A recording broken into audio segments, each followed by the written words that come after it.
So today I'm going to present about NSO continuous integration and continuous delivery. So let us see what's packed up on the slides. Oh, I will do. So we are addressing basic concepts on DevOps lifecycle, and what is CI, continuous integration, continuous delivery and deployment, why exactly we need them, and what are the prerequisites. And also we'll see how we realize this CI and CD on NSO. And I will show a practical example of it.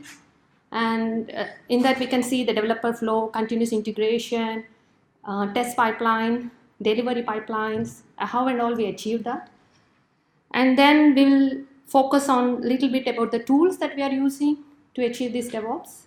And then we conclude with some practices and challenges. And also we'll spend some 15 to 20 minutes on Q&A, question and answers.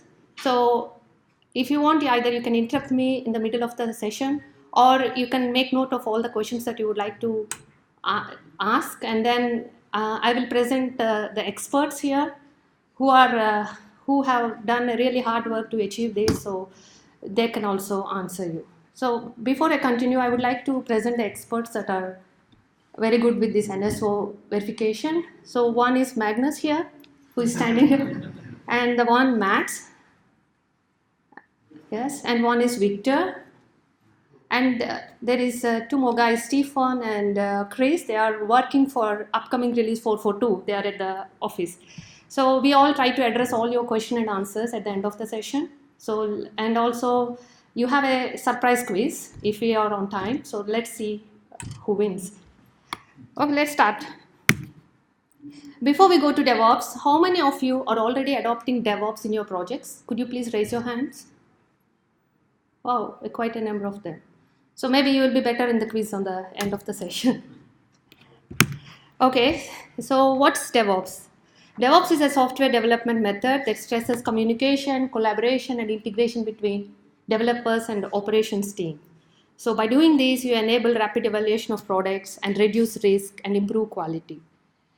So this is an approach based on lean and agile principles in which development, QA, and operation departments collaborate each other to deliver software in a continuous manner. So in a mathematical term, DevOps is nothing but a new mindset, new tool sets, and new skills. Okay, so this is a little bit about DevOps, and let's go through the life cycle of DevOps. So DevOps is a buzzword recently started from 2009, and before that also in TailF, we are following this DevOps. We are doing this continuous integration and continuous delivery, but the buzzword is not existing at that time, but all the developers has the same mindset, DevOps mindsets, which is really good. So now let's see the cycle. This is the cycle. I try this, yeah. And what are the steps involved? So plan and measure, develop and test, release and deploy, monitor and optimize. How can we achieve all these steps in this DevOps? So for planning and measure, you need a continuous business planning. For developing and test, you need collaborative development, continuous integration, continuous testing. And for release, you need continuous release and continuous deploy, and continuous monitoring for monitoring and optimize. Even though we have all of these, there is one important thing that we really need in process of DevOps, that is continuous feedback. So coming to the NSO, so that is the only thing which we are achieving. So plan, code, build, test, and release. So we do not have the requirement of deploy, operate, and monitor from NSO perspective from developers, but you might have as a customers. So I will little bit focus on the other areas also, but let us see these areas how we achieved in NSO. So let us talk a little bit about continuous integration, delivery, and deployment.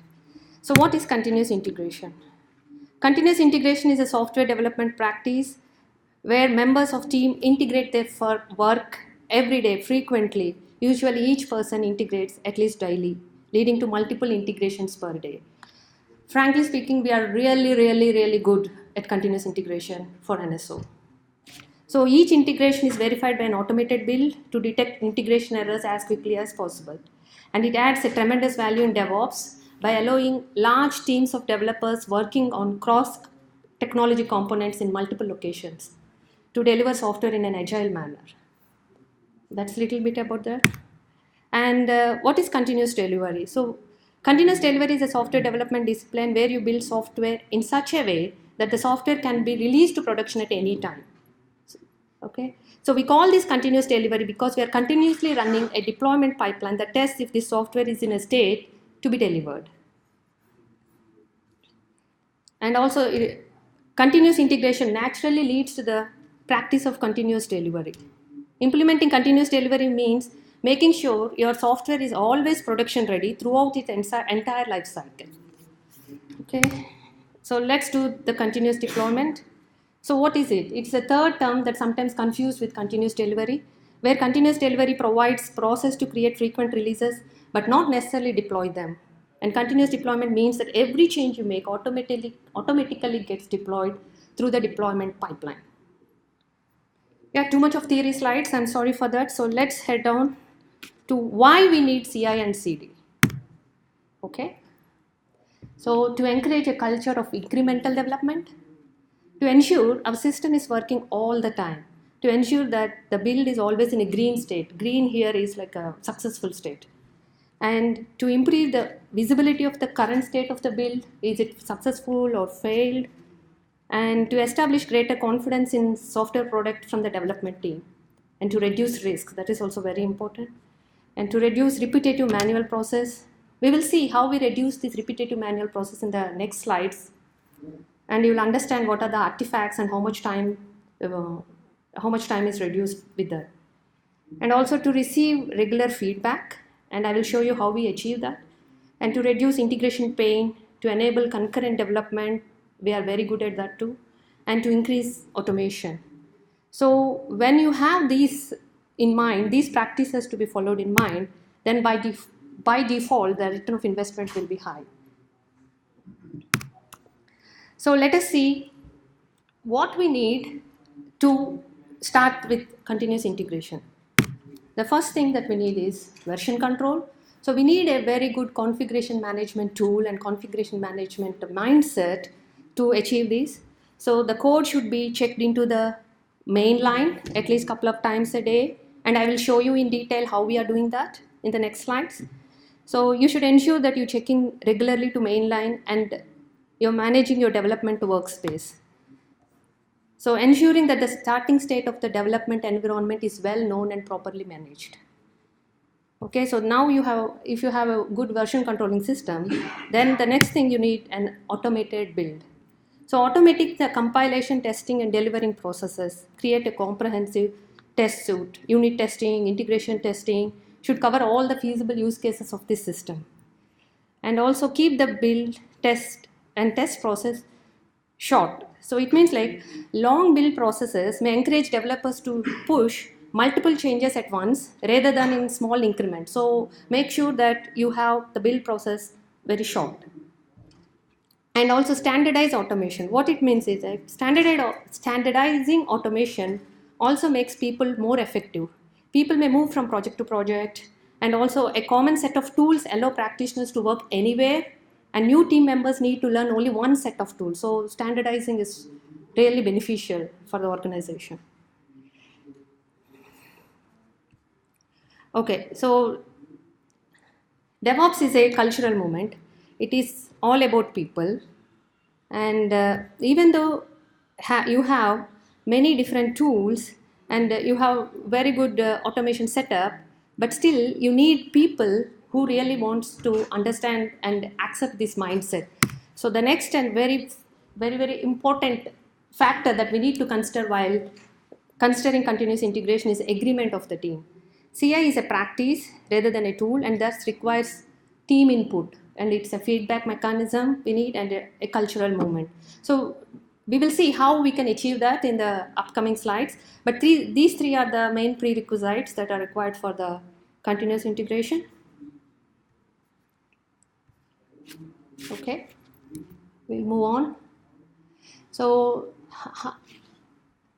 what is the perspective from the developer and the CI server aspect. So execution cycle of CI. So what the developer does, first he tries to pull the code from the repo, and then he drives some code within the test, with the test locally, and when he is ready to commit, then he merge the code and resolve the conflicts locally, and then he runs tests to ensure they pass locally, then he commit to the repo, and then he tries to check, ask the CI, are my tests, is the integration successful, did my commit fail something or so.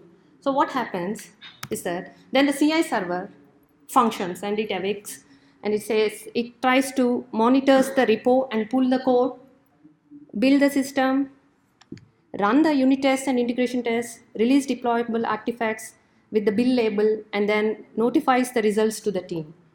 So this is the typical life cycle or execution cycle of CI, and I will show you in detail how we achieve in NSO. So now we are going through the example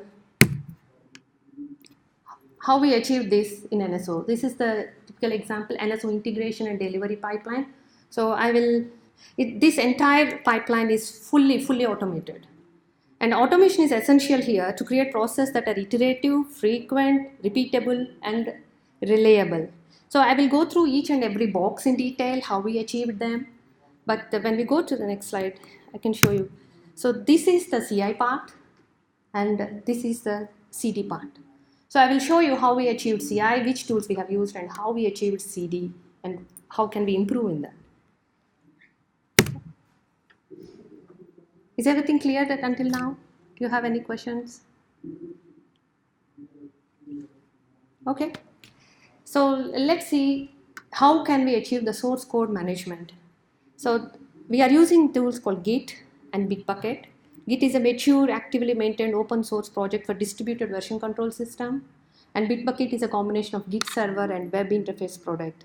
So while considering these tools as part of configuration management, we need to make sure that we can find features like history, logging, blame, which commit has induced the problem, and also we should be able to bisect and find the bugs, and also tag and branch the releases. So there are many features that are really required when you're considering the good tool for source code management.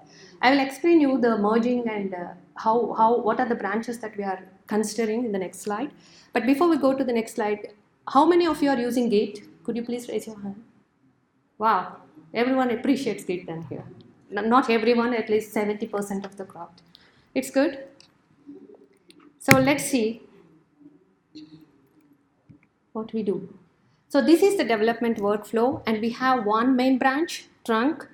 We call it trunk. You can call it as master also, with a transient number of feature branches. So it looks like this. So we have one master, and there are many features. So what are the practices that we follow to achieve this? So the developer, when he have a bug or a ticket or a feature request, first when he's trying to start a development, he creates a feature branch of the main branch. And then once he's done, I showed you the execution cycle in the previous slide, the same things he follows. And once he is okay with that, then he commits changes to the feature branch. And then if you see here, so here the developer is working this feature.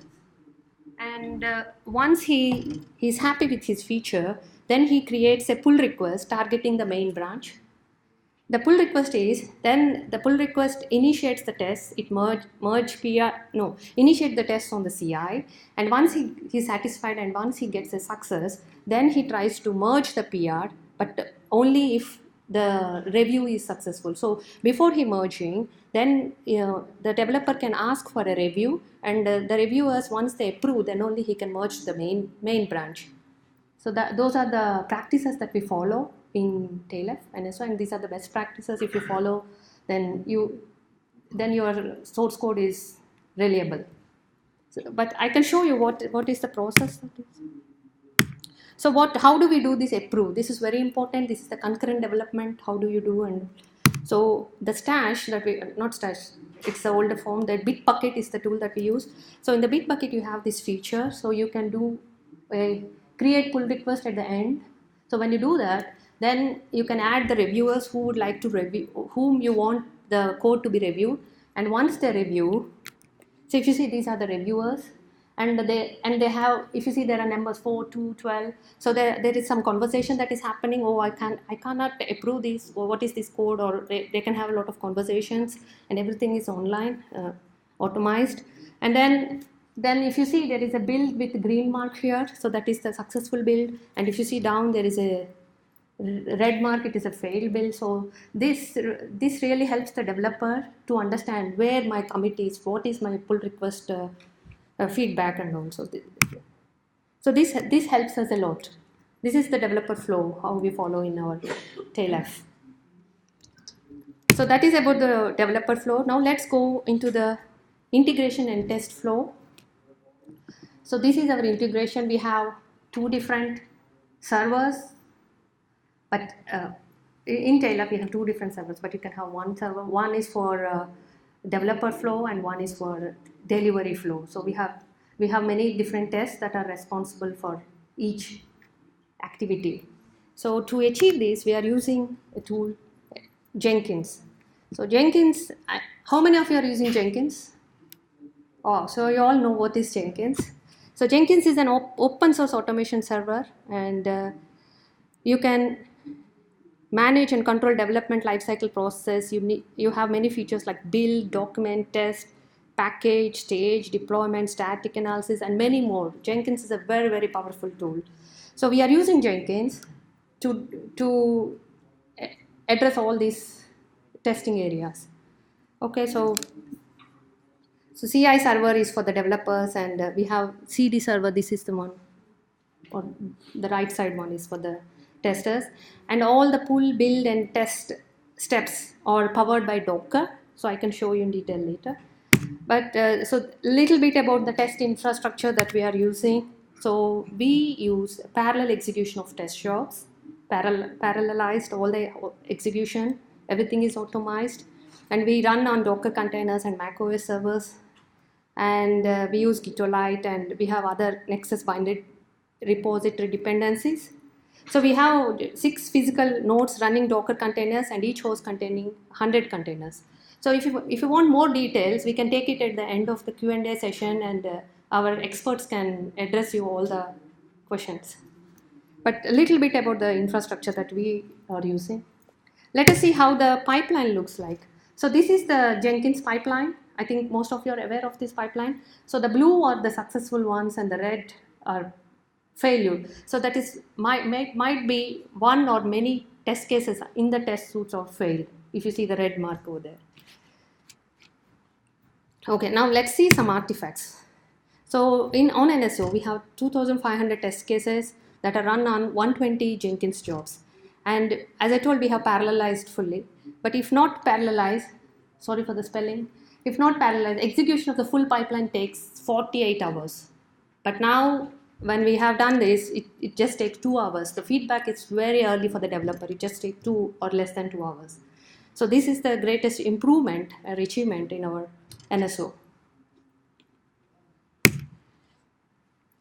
Oh, and now let's talk about the feedback that I told you in the beginning, that is one of the prerequisites.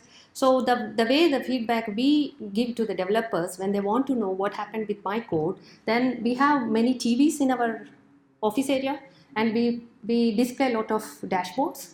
And this is one of the dashboard for one of the Conf 64 is nothing but NSO 4.2.4 release. And these are the principles that are followed by, or responsibilities that are followed by the developers. So let's see, they check in frequently, don't check in broken code, don't check in untested code, don't check in when the build is broken, and very, very important, don't go home after checking in until the system builds. So this is what our developers follow, and we also encourage for all the developers to follow these rituals, because many teams develop rituals around these policies, meaning the teams effectively manage themselves. So these dashboards is a very, very successful factor for feedback. At least it helped all our developers in NSO. So let us touch a little bit about the other dashboards that we have in our office. So some things about system tests, so that the what do you call that, chart is about the scale test. And we have different tests. If you see deploy test, scalability test, package test, performance test, net test, and many other tests like security tests and all.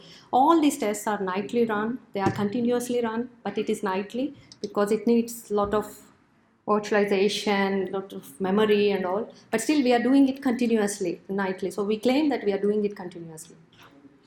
So with this feedback mechanism, results displayed on a dashboard, and even performance degradation is clearly visible. So when we compare with different NSO versions. And the next one is some of the performance tests and deploy test status. So executed nightly again, performance degradation is visible, and deployment tests are also executed nightly. And we upgrade NSOs from different version to the latest upcoming version is now 4.4.2. So we upgrade that every night and make sure that this upgrade doesn't fail. And if any of the version fails, it shows in the red. So this is one of the feedback mechanism that we follow. So now let us see delivery part. So as part of delivery management, automated upload of deliverables from Jenkins. So we have a automation from Jenkins to Cisco Software Central. We call Cisco Download Server sometimes. So one of our engineer, Stephen, has written this code in Python to do this automation, and it's very good. And every month we deliver almost 300 deliverables. So it should be as much automated as possible to reduce the workload. So this is our strategy. But in case if the customer wants to know what are the other ways you can use this CD pipeline, so we just recommend use Docker.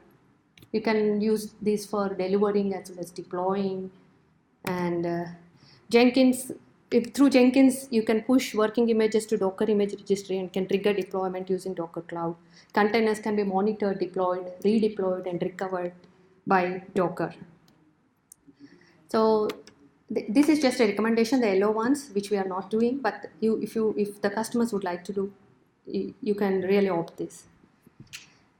So here, businesses require well-defined release planning, management process that drive release roadmaps, project plans, and delivery schedules. We can see how we achieve that. But this is the entire pipeline. And so let us see what and all we achieved in this. See, we know how to do continuous development now.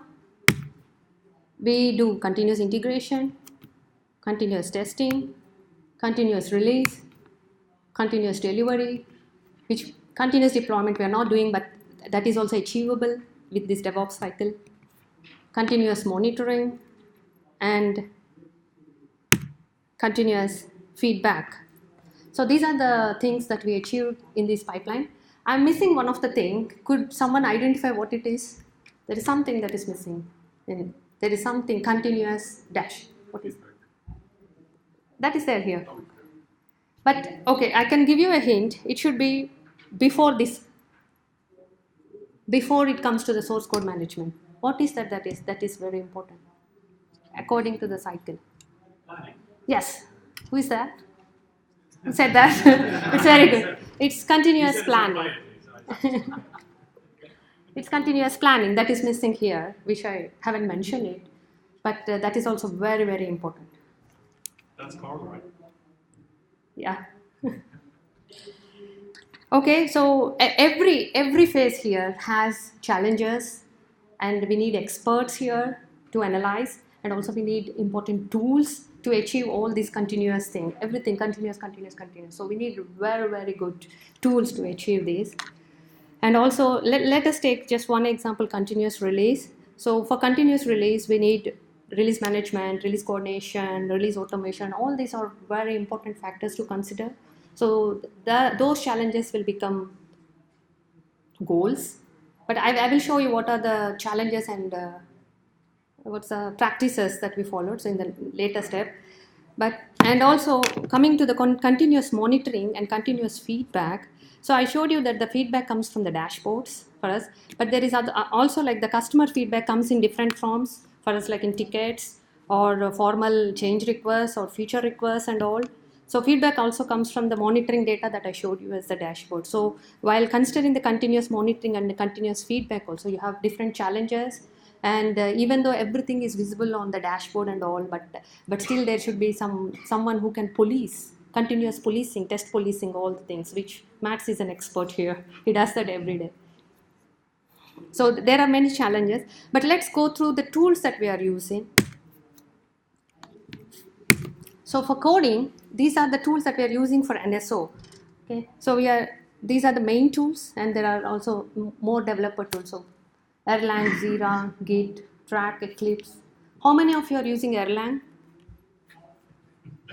Okay, everyone in developers in Taylor for Erlang experts. So we use that for coding, and there are other little tools. Okay, every time at our office we have a war between Emacs and Vim. So how many of you use Emacs? Okay, how many of you use Vim? Wow, I like Vim too, so it's good. Let's go to the build tools. So we have GNU toolchain and then Apache Ant, and there are many other tools that we are using for web UI. And coming to the testing, we use Jenkins, JUnit, and Erlang Common Test, Selenium, and Lux is the main scripting language that we use for NSO for tests. And coming to the release, we use Jenkins. So these are the tools that we are using because this is the only cycle that we are working with. But I also recommend some other tools for deploy and monitor, which I googled from internet. So this is just a recommendation. So for deployment, you can use these other tools if you would like to know. And for monitoring, these are the tools. Can I ask you a question? Yes? Shouldn't we be using Dynamics instead of New Relic? Sorry? Shouldn't we be using Dynamics for monitoring instead of New Relic? That's why I'm telling. These are googled. Okay. And we are not using these tools, but just I thought I should give you some recommendation. Yeah, okay. What about NCT? For testing we use. No. Yeah. For deploy as well. Yeah, maybe then I can write it. Yeah, definitely. Yes. NCT is a good deployment tool that should fit into this structure. Okay. Yes. I will write it next time. So let us, do you know which companies are using Devops or initially started Devops? Yeah, please. You can? Yeah, we are. You're using, yeah, okay, good. Yeah, but I thought like these are originated. Yeah, who started? I don't know. Who invented? I mean, yeah, the net. You already said that you were using these practices. Yeah. So, yeah, but that when the buzzword was more famous, it is from the Netflix and Flickr and Etsy and all. But I just want to show you that DevOps, as it's shown here, it is not only for developers and operations. It's not only for them. Okay, although the name suggests it is for the whole team. All stakeholders in the delivery of the software, lines of business, practitioners, executives, partners, suppliers, and so on. Everyone have a stake in DevOps. So that is one important thing that you need to remember. We are coming to the end of the slides. So let us see what are the practices. Oh, sorry. How are you differentiating between your unit testing developed by your developers and independent integration and release testing? Yeah, we have these two different. Yeah, we have these two different pipelines that I showed, and when you come to the practices and challenges, you will understand what we are doing. But for a short answer, our developers write their own unit tests, and it is part of the pull request. So those are tested in one of the server, and then we also from the testing we write our own system tests that are executed in a different servers, not on Jenkins because they are run in Docker and all. But these two are run in two parallel servers, and they are run continuously every time, and we have a feedback. That is the dashboards that I showed. I don't know if I answered your question. No? Okay. So let us see the practices that are practiced in NSO. So automate everything, build, test, and deployment. keep absolutely everything in the source code management system. This is one of the important things that you should remember. Commit your code to the repository frequently. Don't commit directly to the delivery branch. Use pull request system that I showed you before. Use a CI tool that integrates tightly with your source code repository. Have small steps with clear error messages. This is very, very important. And don't ignore failing test cases even on the feature branches. And automated feedback on the entire process. These all practices are followed for NSO in TLF, all these. But still we do have some challenges. I will show you those challenges, but all these challenges are also addressed. Let me go through them. So initial setup, we need many different servers, test infrastructure management, build QA, integration environments. It's really very, very deep knowledge you need and continuous management you need. And Victor is one of the expert, and also Magnus is one of the expert in that. They are very focused on this, very much. And then setting up a CI server requires that the build, unit test, and executable packaging process all are automated, which is important. And obviously, your extra cost, hardware and software, but still the return of investment is high if you start this in the beginning. Continuous maintenance. A number of new tools and processes must be mastered. Initially, in the TLF beginning days, we used SVN as a source code management tool, and then we used B10 for continuous integration. But now we upgraded ourselves to Git and Jenkins. So you need to, there will be, you need to address the market competition and then try to master tools and process and also implement them in your projects. Requires mastering a build scripting language, a unit testing platform, and potentially a setup or install platform as well. Coaching developers on value of testing.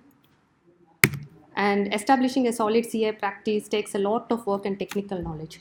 So these are all the challenges 2 years before, but all of these are addressed, and now we are practicing everything. So that's what one of the artifacts I showed, which used to take 48 hours for 2,200 test cases, but now it takes only 2 hours. How is that achieved? Following all the practices and addressing all the challenges. Okay, so let's conclude. So continuous integration is easy. It's all about communication. Continuous delivery is challenging. Some things are really hard to test. And you need dedicated test writing people or mainly mindset. And also continuous deployment might not be a best fit for mission critical applications, but if you have that mindset and production ready, then it's good.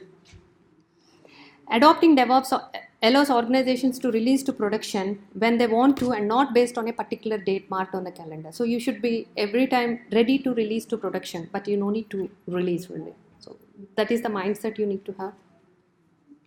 And let's go to the references. So these are Bitbucket, Jenkins, Devops. And here I want to mention about ThoughtWorks. The definitions that I showed in the beginning of the slides about continuous integration, delivery, and deployment are from Martin Fowler. And he really had very, very good articles, which I strongly recommend you to go through if you're interested with more principles and DevOps. That is the ThoughtWorks. Okay, so this is the slides that are packed for this session, but before we go to Q&A, let us see how much you learned from this session. So let us do a small quiz. What role does source control play in DevOps setup? So planning out each software release, monitor the health of the system, control repository for code, configuration, and infrastructure manifest. Who agree with A? No. Who agree with B? Who agree with C? Everyone. Very good. Okay, the next one is, which of the below is a characteristic of lean focus? Finding bottlenecks, shared learning, reducing cycle times, and all the above. Who agree with A? A, B, C, and D? D. Yeah, so you should also agree with A, B, and C also. Okay, the next one, what is a way that DevOps can actually increase your system security? Quickly patch defects thanks to faster delivery pipeline, Mirror development, test and production environment means more accurate testing, focus on quality upfront, and all the above. A, B, C, and D. Okay, the last question, is DevOps a cultural movement? Do you agree? S, A, B. Okay, so these are the questions I have. So I think you all are certified DevOps masters now. Thank you for today. Now we start with the question and answers.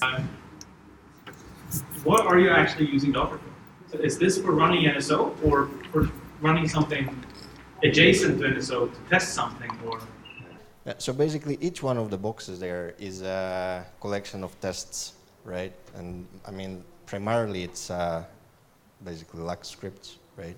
Or they can be unit tests and so on and so forth. And basically each one of the boxes there is run inside a Docker container. So basically each so-called test suite is run in a Docker container, right? So basically what happens is basically during the build step there, we produce the artifacts, which are basically installers, right? And then in each of the subsequent basically test steps, there is a Docker container which is spawned with the preloaded artifact from the build step, and then the test suite is basically executed against that artifact. And all the steps are basically run best of in parallel on a best effort basis, basically. okay. Can you share some of the Docker files? Repeat the question so everybody can hear. I think we have some on the in the public repositories. I mean, if you have access to the TLF repositories, to the to our Bitbucket instance, then you will have them. And maybe we do have something on the developer hub. I'm not sure about that. So post the question on the developer hub and we'll see. Yeah, but I mean, sure, we can provide some. Shouldn't be a problem. I mean, we actually run one of the Jenkins instances in a container as well. So we have two basically there. One is basically for pull requests, and then another one is for basically system tests, scale tests, performance tests, you name it. So the one which is the second one basically is run in a container as well, and we're planning to move the first one into container as well. Right, but it sounds like the main executable kind of inside this container is still the test runner, which then in turn is kind of okay, you have the build artifacts, right? So that would be your NSO installer or something. You install that inside the container, then you run the test. So I'm curious about this because we're using Docker. We're packaging up NSO in Docker and then putting our own packages in there, and this is what we're using to actually deploy something.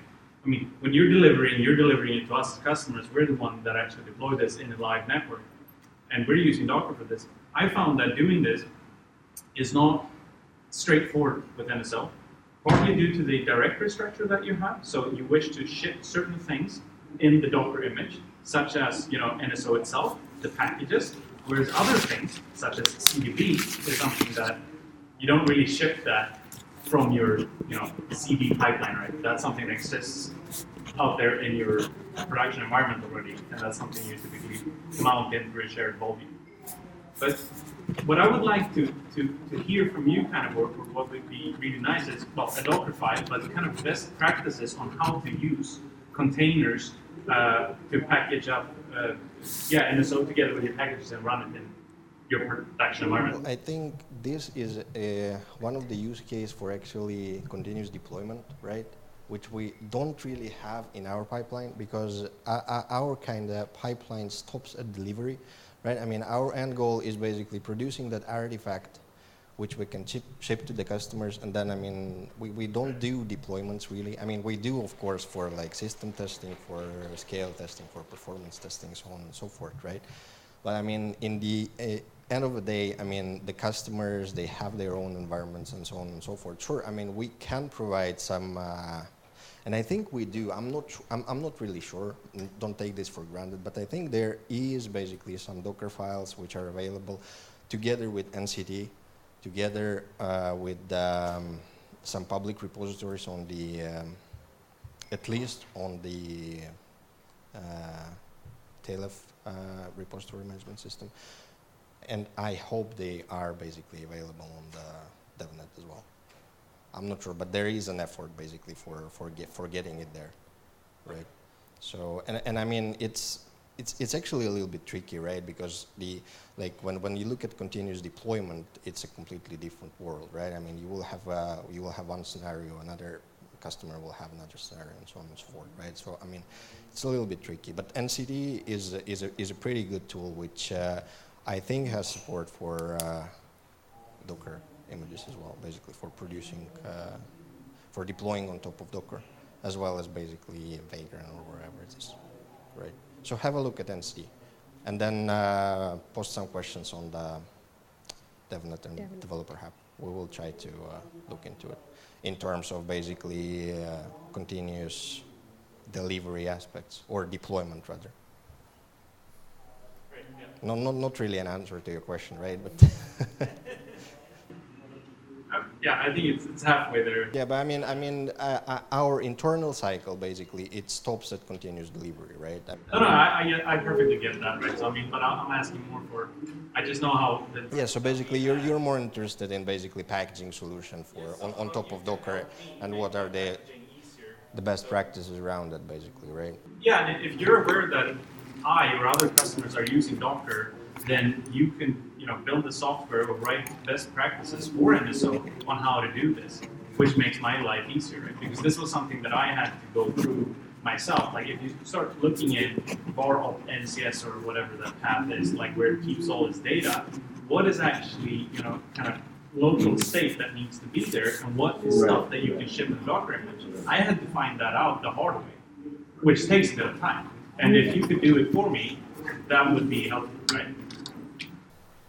Yes, we'll consider this improvement, and we'll get back to you. Can I just ask, is there anyone else doing this? Packaging up NCS in Docker? Yeah, you are. I know you are. You already did. Right? Yeah. I know you are.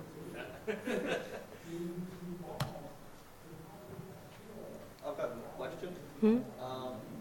When you're committing code and there's pull requests, do you have maintainers or maybe a particular architect that is in charge of a certain part of the system?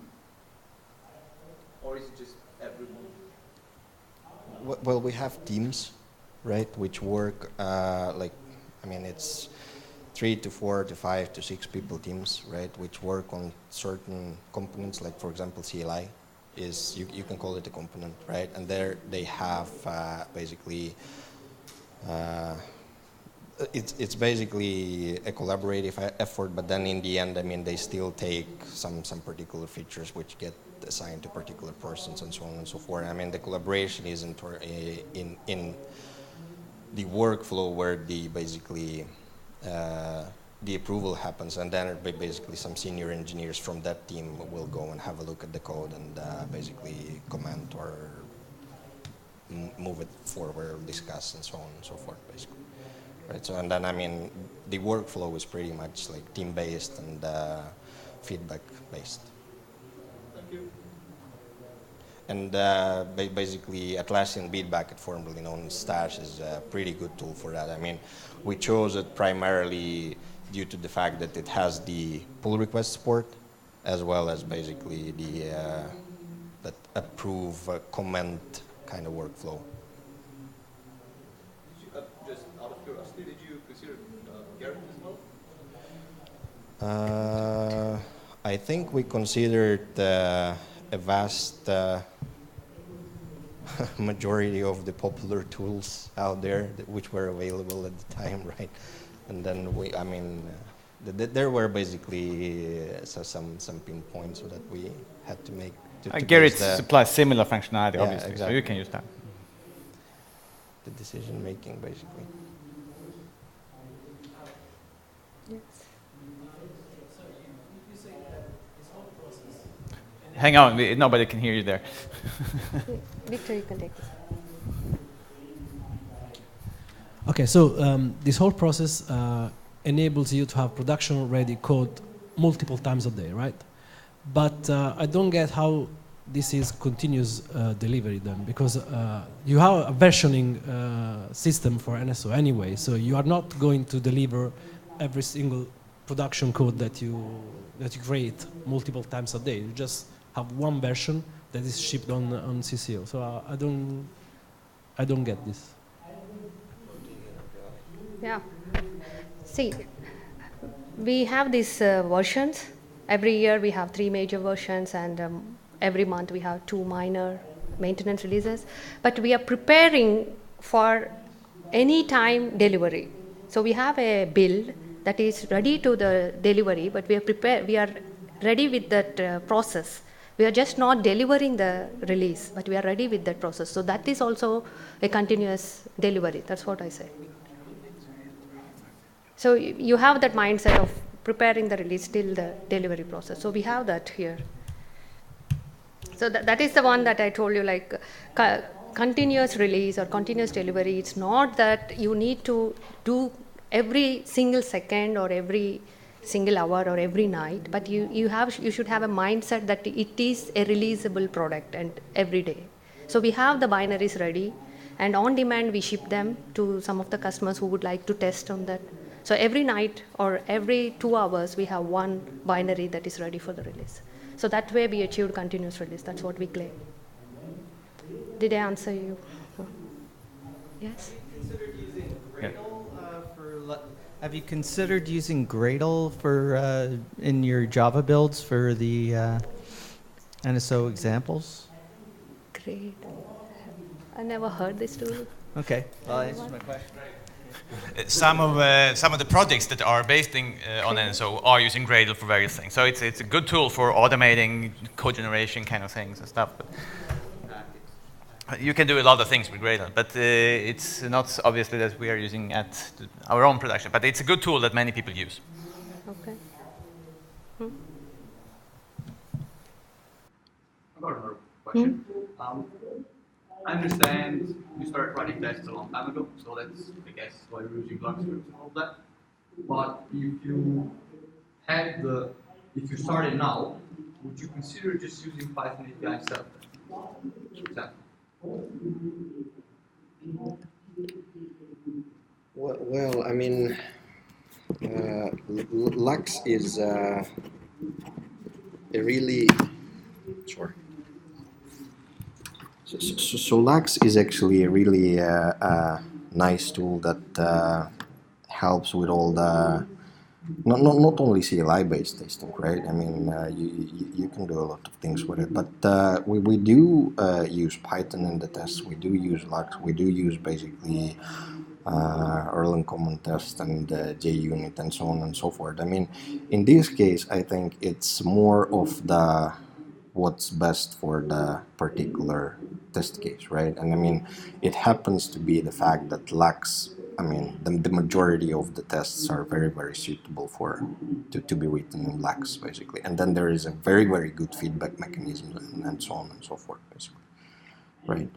I mean, if we take a step back, I mean, the testing should actually be part of the development process, right? I mean, when you fix a bug or you write or you work on a new feature and so on and so forth, I mean, part of that activity should be basically writing the tests for it, so that those tests can be immediately integrated into the continuous integration, basically. So that's pretty much the main focus. And then if you use Lux for it, if you use Python, if you use JUnit and so on and so forth, I mean, it's pretty much what's best for that particular test case, right? Good enough answer? Thank you. Any other questions? Anyone wants to share their success stories with DevOps? Whoever is using DevOps.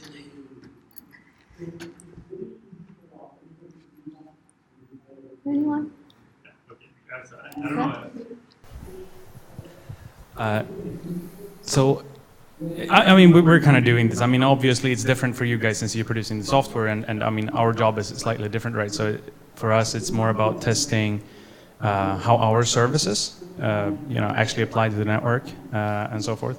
So there's something that you don't really mention here, and that's how you actually do testing with devices. So this is an area where we worked quite a lot, and we're using partly NetSim, but also virtual devices to a quite large extent.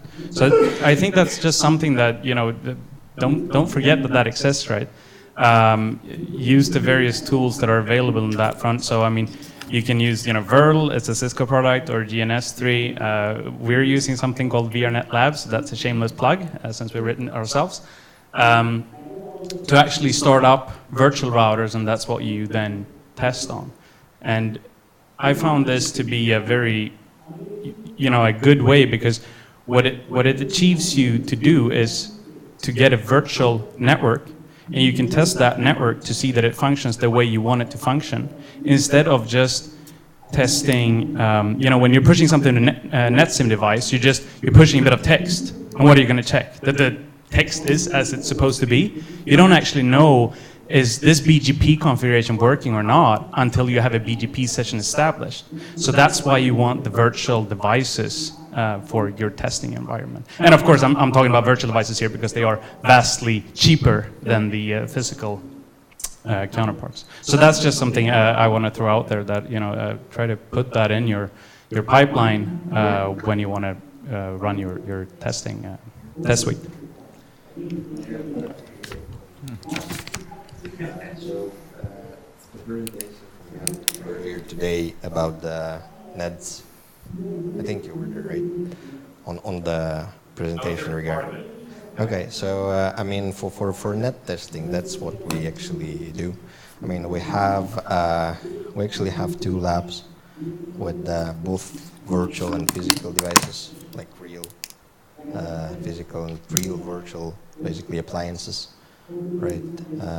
For continuous testing, and we also do utilize NetSim extensively and pretty heavily primarily for, I mean, in this case, in the case of system testing and so on, for basically things like performance testing, scale testing, and so on and so forth, to basically scale up the basically the NSO side of things, right? So, I mean, we do utilize a lot of NetSim internally, as well as virtual appliances, physical devices, and so on and so forth. But I mean, as you said, I mean, the great tools that could help would be the Cisco Virl, EC potentially. Well, GNS3 is good as well. I mean, for actually making sure that you can test services end to end, basically, together with the functionality.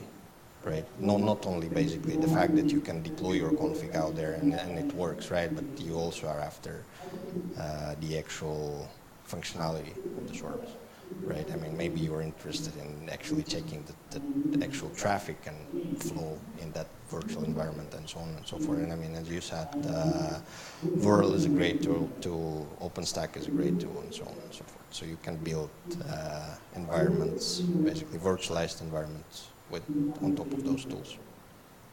Yeah. So again, kind of shameless plug, but VRNet Lab is something that we wrote specifically for this, which makes it a little bit easier, and it's run. So you're using Docker to run what is then KVM, but we're using Docker as a packaging tool. It also has some things that are specifically suited for testing, such as the BGP speaker that we're using to write unit tests for BGP. Well, that's great. That's great. I mean. Maybe it's a shame that there is no like general availability of such tooling, right? I mean, but it's pretty difficult to get it right? I mean, it's pretty difficult to make a tool that will be suitable for basically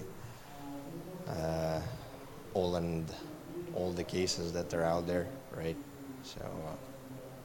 Yeah, sure. You have to write it specific to your application. The other thing that I want to mention that we're doing that I think is kind of cool, that's so if when you're checking that your network is actually functioning, almost all of the NCS when you're creating this little NCS main package, you get a boilerplate that includes a self-test function So this is what we're using to fill in. This is what's getting operational data from the network. So we're actually using NCS to verify that the operational state of the network is as it should be.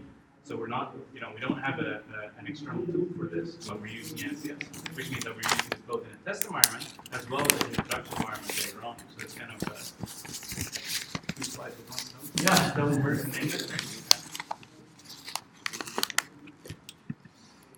Do you have one last question, or? I think we should thank Siri and Victor for presenting this. Thank you. Thanks so much. Please fill in the feedback forms and let us know what are the other topics that you're interested as part of this demo. And congratulations all of you for becoming the certified Devops experts. Thank you.